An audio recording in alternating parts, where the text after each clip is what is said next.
This episode of Destructoid is brought to you by Netflix. Coming up on Destructoid, Dead or Alive 5 is tag teaming your heart, Metal Gear Rising shows off some new gameplay, and we're giving away 5 Guild Wars 2 beta codes. All that and more right now on Destructoid Live.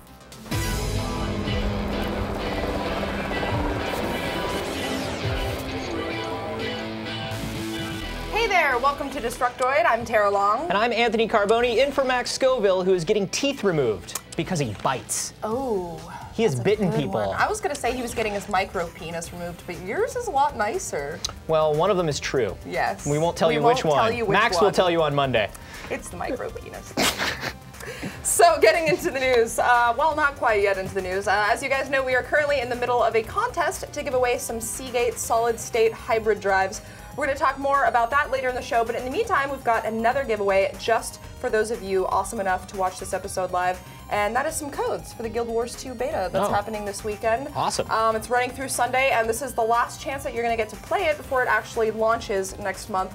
So if you're on the fence about buying it, then this is a great opportunity to check it out beforehand. All you need to do to win is tweet before the end of this show. I am watching at Detoid Show live on www.youtube.com/Detoid for a chance to win a Guild Wars 2 beta code, # Guild Wars 2. Make sure you include the hashtag. You sound like a robot when you read a Twitter out loud. I know, it's so weird. I'm not used to it. But it's important that you do that so people can click on the link. That's and then true. We can get all of the views. And then we can announce the winners at the end of the show. So if you guys are hungry for more Guild Wars 2 info before then, be sure to check out the interview that our own Max Wink did with one of the game's designers. That's over on youtube.com/rev3games. Anthony, teach the kids about tag teaming. So how does it work? No. Well, oh, Dead or Alive 5. Right. Yes. This is for Dead or Alive 5 because I brought a slideshow if you want to watch it later. Well, that'll come later. Tecmo Koei released a new trailer showing off the game's tag team mode, which also provides a first glimpse of Jan Lee, the Jeet Kune Do master, in action. We also get to see some Tina, the pro wrestler's daughter, who has clearly not gotten the memo about not sexualizing female game characters as much anymore. She needs a breast reduction. She went augmented. Like she went bigger. She's like one of those women on E that's addicted. Oh, like that woman on Intervention. Yeah. I saw that. So I actually went hands-on with the tag team mode a little myself at E3 this year. Yeah, I did. And it was good. Not everything was implemented because I can tell they had me playing with a guy who's like a pro fighting game, like one of those guys, and he wasn't doing a lot of these like complex tag team combos, so it wasn't fully implemented yet, but it looks awesome. Yeah. I love it, and I love Dead or Alive. I think it's such an underrated fighting franchise. This is a fighting game? Yeah, there was actually, if you look behind the upskirt, a guy punched another guy. Oh, yeah. Wow, I thought it was a breast. Although I think those two are totally gonna do it. Wow, that looks lovely. Yeah. Looks very progressive for the female race. It is actually awesome, and I've said this before. I wish they would just stop promoting DOA so heavily with the sexualized stuff because it's a great fighting game. Yeah, but that's its shtick now, so they can't. You can't do it. They've been doing it for like 20 years. Slowly decrease the size of the breasts each new iteration, just so it's like barely perceptible. So maybe one day our grandchildren will appreciate Dead or Alive. God, I only hope they can live in such a world where there are small breasts in Dead or Alive.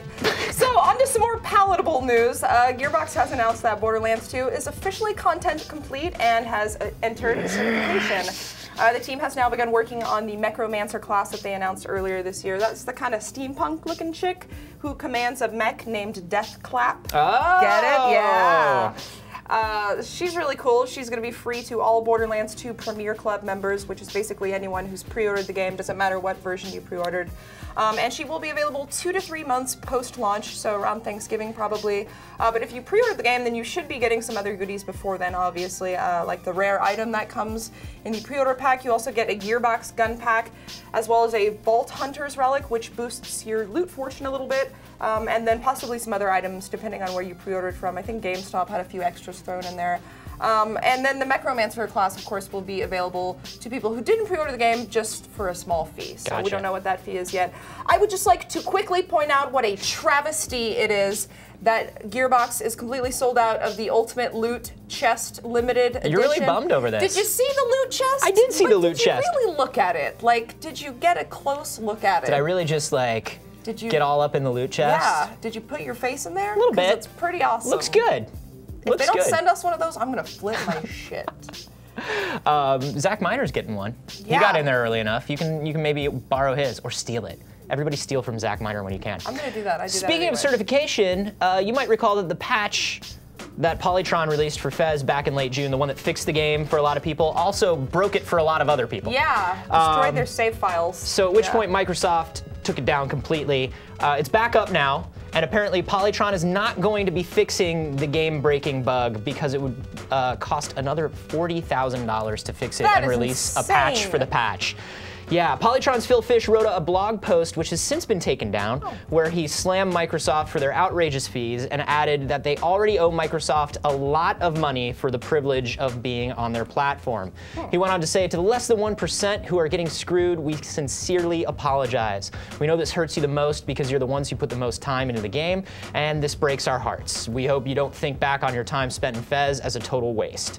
He also made note of the fact that Fez's exclusivity to Microsoft will be up in just a few months, so once again, the game will get up and running on Steam then, hopefully. Yeah. And things should run a lot more smoothly. This is just bad all around. It looks bad on Microsoft. It looks bad on Polytron. Yeah, but at the same time, like, you don't ever hear people talking about numbers when it comes to Microsoft. I assume because Microsoft explicitly tells people don't say how much it costs to do such and such. So I kind of admire Phil for like putting those numbers out there because like that's insane, and nobody who read the story knew that it costs that much to begin with. Like, and I mean, and the fact that you have to pay Microsoft to be exclusive on their platform, like that just makes no sense to me at all. Well, here's the interesting thing. Every patch has to go through Microsoft certification, which is part of the cost that developers pay, right? Sure. So included in the cost for the first patch, or actually the first patch you get is I think free. Yeah, it's free, yeah. So the first patch is supposed to go through Microsoft certification. Microsoft has a QA team. They play through it. They go, yeah, this is fine. This totally works. You can release it on Xbox Live. So they cleared the patch. They said it was fine, and now they're telling him, well, it's not fine, and you need to give us $40,000. That's true. I actually didn't even think about it. They technically had final approval on the patch. Yeah, so it's an interesting situation. There are a lot of ins and outs, but I think kind of everybody's at fault a little bit here. Yeah, I feel like there should be some kind of concession granted here, but hey, what do I know? Yeah. Maybe the Ouya will come out. Minecraft gets a lot of free patches. That's true. Call Notch if you know Notch. They do. Sup, Notch, is what I would do. Notch has something in there. I know it. He's got like some kind of foot in the door there. Oh, foot in the door. You know Okay. what I mean. Yeah. Yeah. Does he know anything about tag teaming? I don't know. I'll have to ask him. We get together sometimes. So moving on to the Ouya, which is an interesting thing. I don't know if you guys have been keeping up with this since like the whole hullabaloo still started, but their Kickstarter is up to over $5 million now, which is insane. And they just announced their first exclusive game for the system, Call of Duty's former creative strategist, Robert Bowling. I got you guys there. You bait and switched me, Terralong. Robert Bowling has announced that Robotoki, which is the independent studio that he formed after leaving Infinity Ward, they're going to be partnering up with the creators of Ouya for their first exclusive title. So you guys might remember the announcement of this game Human Element early last month. That's the Robotoki game.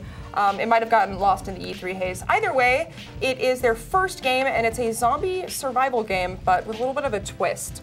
The twist is that it actually takes place 35 years after the zombie outbreak. So even though it's technically a zombie game, the emphasis is less on the zombies and more on the survivors and how desperation and fear has kind of led them to do things that they never would have otherwise. So it's a very interesting concept. I'm anxious to see where they go with it, rather. As far as gameplay goes, though, there are going to be 3 classes we know you can play as: action, stealth, and intelligence, and each will have their own special abilities. You'll also have the option to roam around either alone, with a partner, or with a child. And whatever choice you make will ultimately decide your difficulty. So there's no actual like easy, medium, and hard difficulty scale. So it's Left 4 Dead, Resident Evil, or The Last of Us. It sounds like every zombie game I've ever heard of.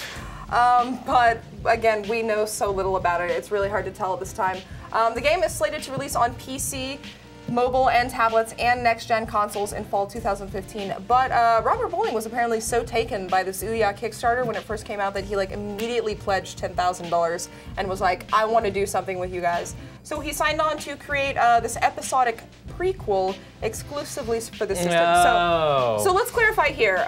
Human Element, the full game, is not going to be launching on the Ouya in 2013 when technically, allegedly, it's supposed to respawn. What will be launching is a series of games set in the Human Element universe. And those are going to kind of eventually unfold and give some backstory into how the zombie apocalypse came to destroy everything and things that have happened since then. And then when the full game actually comes out in 2015, I assume it would be released on the Ouya, if that's even like But has he said that anymore. though? Has he said that? He hasn't said that, but they plan on releasing it for mobile and tablets. So if it's going to be on Android anyway, it makes sense. Yeah, okay. And he's such a fan of it. So. Okay, I get that, but it kind of sounds a little bit like maybe they're making an advert game to announce the release of their bigger game. It certainly sounds like that. Like, otherwise they would have just released the full game. I mean, I know it's still like incredibly early in development, but like the Ouya needs something when it launches. For sure. And for sure. And you can't like.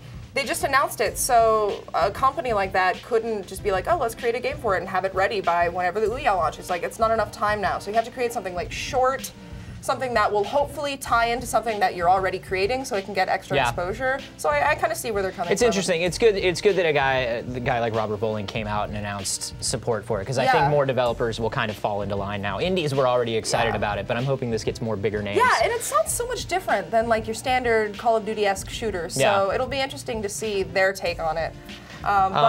Yeah. Couple things in the chat. Chance of the Zone of Enders HD collection release date. Dude, as soon as I know, I'm gonna tell you. I don't know nothing. Because I want to know it. I want to know it. When are you guys gonna play DayZ with us? I don't know. Arma was on sale during the Steam sale, and I nearly picked it up. Should I pick up Arma? Let me know if I should pick up Arma, because it feels like Arma on sale is still more expensive than I want to pay for Arma just to play DayZ. How much is it on sale? I think on sale it was like almost 30 bucks still, or like 25 bucks. Steep. Yeah, I would. Like if Arma was like 15 bucks and then I could install DayZ and play with you guys, I would totally do it. Is it worth it though? If you guys say that it's worth it, I will buy it and I will install it and we'll play with you. Chat. Yeah. We do know that Zone of the Enders is in Japan, October 25th. Zach Miner just got into my ear and let me know, but there's no American release date yet. I'm waiting for that. I'm waiting for that. And speaking of Konami, that's snap! a pretty good one. I just did a segue because I'm about to talk about Metal Gear Rising. They just released some new gameplay that gives us a close look at how we're supposed to slice everything in half. Everything. Slice it. This video is taken from the game's tutorial, and it shows off some basic combat along with blade mode, which is bullet time for swords. It's this precision slicing mechanism. It's the same one they used to slice all those watermelons and vans in the early gameplay demos. Basically, you hold down the left trigger, time slows down. You can either like precision aim your blade to strike in any of like a 360-degree angle, or you can do things like target a guard who's holding a hostage, or you can go into like this super fast rapid fire mode, which just lets you slice up things like this car. F that car, man. I hated that car anyway. Hate that car. Screw it. Each slice adds on to a combo, which is tallied up at the end of the level. I played this at E3. This is part of the tutorial and the opening level, and it's really fun once you get a handle on it. And what's cool is like guys like these guards, everybody you fight, they have like a health regeneration system inside of them, and if you cut them at a specific angle, you rip out their spine with the health regenerator, and then your health gets completely refilled. This is like Fruit Ninja for adults. It's amazing. I love this thing. That looks really fun. Yeah. I gotta say, actually. People in the chat seem to be echoing that Fruit Ninja comment. Somebody told you to get Arma. Okay. So one guy said who's the guy? Does he seem like a trustworthy guy? Duber187 said no, I hate that guy. No, that's not true. No, he said it's $16 on Steam. Oh, it's 16 right now. Yeah. I thought it was like 22 originally. Okay, for 16 bucks, I'm gonna buy Arma and we'll play with you guys. Oh. Yeah, how about that? I'm gonna be terrible. For once. You're gonna have to shoot me in the head because I'm gonna get infected like immediately. Okay, why don't we take a second to thank our sponsor, and then I'm just telling the truth. About shooting people in the head. Okay. Netflix streams TV episodes and movies straight to your home, saving you time, money, and the hassle of dealing with a cable company. I hate them. With Netflix, you can instantly watch your favorite shows and movies streaming directly to your PC, your Mac, right even on your TV if you've got a PS3, Xbox 360, or a Nintendo Wii console. For a limited time, Netflix is offering all Destructoid viewers their own free trial membership. To redeem it, just head over to netflix.com/Destructoid and sign up. Or if you're in the UK, Netflix is now available to you as well. You can check out netflix.co.uk/Destructoid or netflix.ie/Destructoid if you're in Ireland, because I know we have a lot of Irish viewers. You guys, every sign up helps support the show, and it brings us one step closer to affording real stand-in guest hosts. I feel like that was a slight at me, but I am too stupid to realize it. So why don't we get back to the show, Anthony? Okay. We've got some things to talk about in the second half, DRM, namely. But first, I want to give people one final reminder about the contest that Destructoid is currently holding to win one of those super sexy SEAGATE Momentous XT solid-state hybrid drives. I like the way you say that. Try saying that 5 times fast. Do it. I dare you. You cannot. They're fast, they're quiet, they're big on storage space, 750 gigs worth, perfect for a gaming laptop. And we've got 5 of them to give away to you guys this week. To win, all you need to do is upload a YouTube video of you explaining why your gaming laptop could use a hybrid upgrade. And then submit that video as a response to Monday's episode of this show. You'll have to go over to youtube.com/dtoid and go down the page for it. It's the one that just says Shaggy Gamer in big words. Hey. And then email us a link to your video at cookies@destructoid.com just so we know it's in there and we don't lose track of it. You guys have until Sunday, July 22nd, that's the Sunday at 11:59 Pacific time to send us your video. And then we're going to announce the winners on next Monday's show, right? Well, you won't. I won't be there, but I'll be rooting for all of you.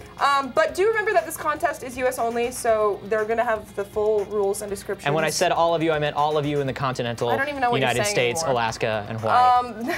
Check the description of this episode for the full rules and regulations. I know you guys have been complaining about our US only contest. So remember, during this episode, our live show, we are giving away Guild Wars 2 beta codes, and that's open to everyone. You don't even have to live in the US. So where do you live? You get it. Where do you live? Tell us where you live and maybe you'll win. No, you won't. You will have to tweet though to win. I'm watching at Dtoid Show live on www.youtube.com/Dtoid for a chance to win a hashtag Guild Wars 2 beta code. So make sure you put the hashtag. I am Tara Long. I am a robot. I'm actually really good at the robot dance. So do the robot dance right now. It's kind of fitting. I can't do it. You're not that good. I have stage fright now. I can't. Fucked it up, Anthony. We're going to announce the winners of the Guild Wars 2 beta codes in just a second, but first let's talk about DRM. Okay, you do the robot and I'll talk about DRM. Okay. All right. Blizzard's co-founder Mike Morhaime recently published a statement responding to some of the criticisms of Diablo 3, and in it, he basically admitted that the game's always-on requirement was nothing more than a glorified form of DRM. Who knows? He said it, despite the fact that they've deftly avoided referring to it as such up until this very moment. He said, one other common topic we've seen in the forums is the always connected experience and the perception that the online requirement is nothing but an ineffective form of copy protection that has already been cracked.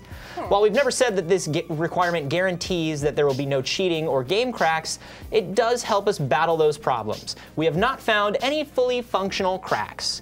He was quick to add that the non-DRM DRM does provide some benefits for the end user, including cross-game communication, co-op matchmaking, but he also admitted that there were improvements to be made, saying, while there are some downsides to the online-only approach, I still believe that this was the best long-term decision for the game. Oh, I'm sure you do. You were wrong. Sure you do. You were wrong.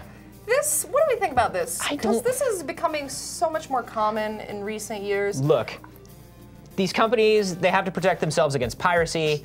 I get it. Guys, if you pirate games, you're in the wrong. I'm sorry, you are. You should pay for games. People work for them. They feed their families. They put a lot into them. At the same time, once people do pay for your game, they should own it. It should be theirs, and you should not lock them into some sort of system. What happens when all this stuff goes down? What happens when I'm in an airport and I don't have internet and I just kind of want to play this game that I love? That's the thing. Like, I wouldn't have such a problem with it if I felt like our current technology had caught up to what these games are requiring of us. If I was constantly walking around in a cloud of broadband Wi-Fi at all times, sure, go ahead. Fine, but that's not the case. That is not the case. Yeah, I don't know. It's not the case. Everything that I hear these companies say to justify always on DRM always just sounds like this sort of draconian, scared, we're in a defensive position sort of thing. I don't know. What do you guys think? Let us know. I don't know. All I know is that it's becoming way more common. In fact, Epic just admitted that their upcoming PC game, Fortnite, you've seen the trailer for that, I have right? seen it looks pretty cool. It looks cool. Yeah, they've admitted that that might also be using always-on DRM. So, yeah, who knows? If you guys aren't familiar, this is the co-op zombie survival game, kind of a sandbox game, I think, that's being created on the Unreal 4 engine. Epic Games showed the first real details of it at Comic-Con last week, and from what I understand, they're still kind of working out a lot of the details of the game. But one of those details is the possible inclusion of always-on DRM.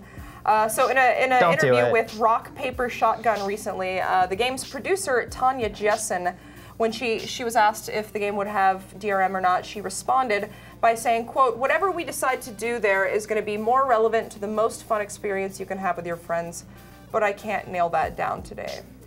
So yeah, kind of nebulous. And then I think a lot of people sort of blew up about that on the internet. Sounds like totally. They took it to mean like, yeah, of course it's going to have DRM. It sounds like we just haven't worked out the details yet. We haven't signed, It's super early, and we don't want to make you down on this game yet. So we don't know. It could be. We don't want you to make us. There's no DRM. It comes with candy. Yeah. You're going to love it. So she kind of clarified her statement after that. She added, "We're not talking about our plans at this time, mainly because that plan doesn't exist yet. Fortnite is an iterative, living project, and many things are still being decided prior to its release in 2006. Fortnite is a living thing. It's a tiny child that in our basement. We lock it up underneath the stairs like a Wes Craven movie. God.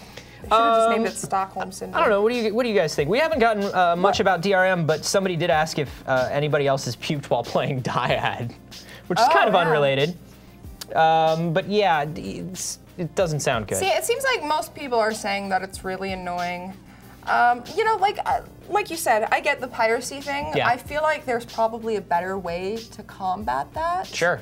Than always online DRM. And again, but the problem from a company's perspective is people like us are always saying that. We're always saying there's got to be a better way. But like nobody's come up with one. Nobody has come up with the better way to do it yet. That's true. So that's kind of the standpoint that they have to take. And I'm always wary about like jumping on companies for this kind of thing because I don't know what the fuck it requires to make a game like that. You know, like I don't know. Like I couldn't you put create math Diablo into a 3 computer. If you gave me an infinite amount of time and like every book in the world. You just type in like a bunch of algebra and cowboys and zombies come out. I don't know how that works.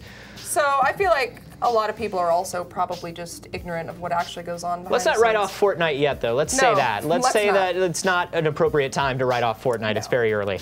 We are, however, going to announce these contest winners. We're way past time to announce the contest. Oh my God! Too early to write off Fortnite. Almost too late to announce these winners. I know. Thank God for me.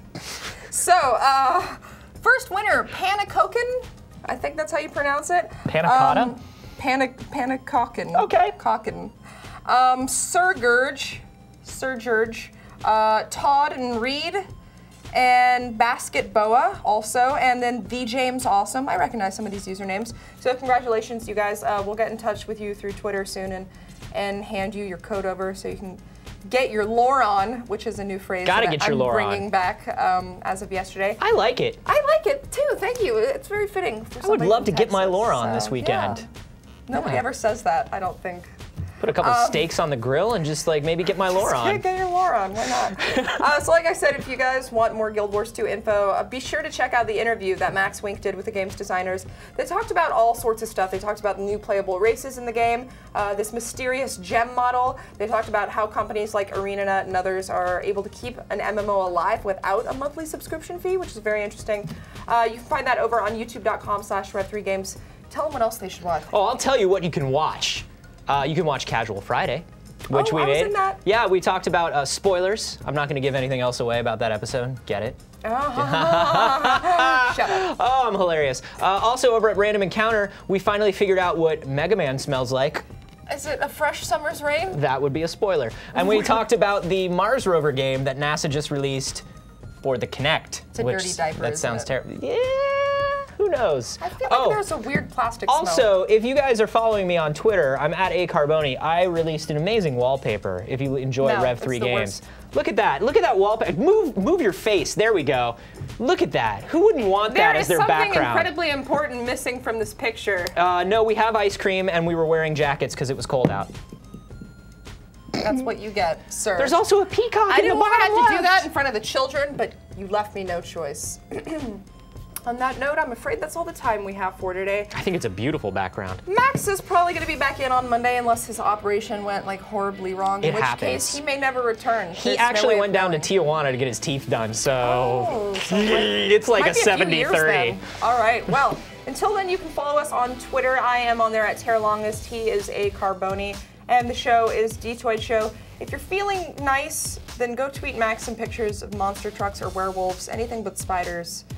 Or just slip one spider in there so he doesn't suspect it. That'd be really funny, actually. Yeah, just in the background of everything, maybe like a tiny spider. Yeah, put a tiny spider in the background of every picture, and then tweet it to him at MaxGobill. He's gonna be high on something all weekend, painkillers. Usually. But he pretty much tweets like he is anyway, so his feed will be extra entertaining this weekend. So go do that. Anthony, thank you for co-hosting. Oh, thanks for having me on. You're so much more of a pleasant person. Let's not start a feud. Can Everybody's we just wonderful. Talk trash about him right No, now? absolutely not. I had ice cream with the man at the zoo. There's pictures.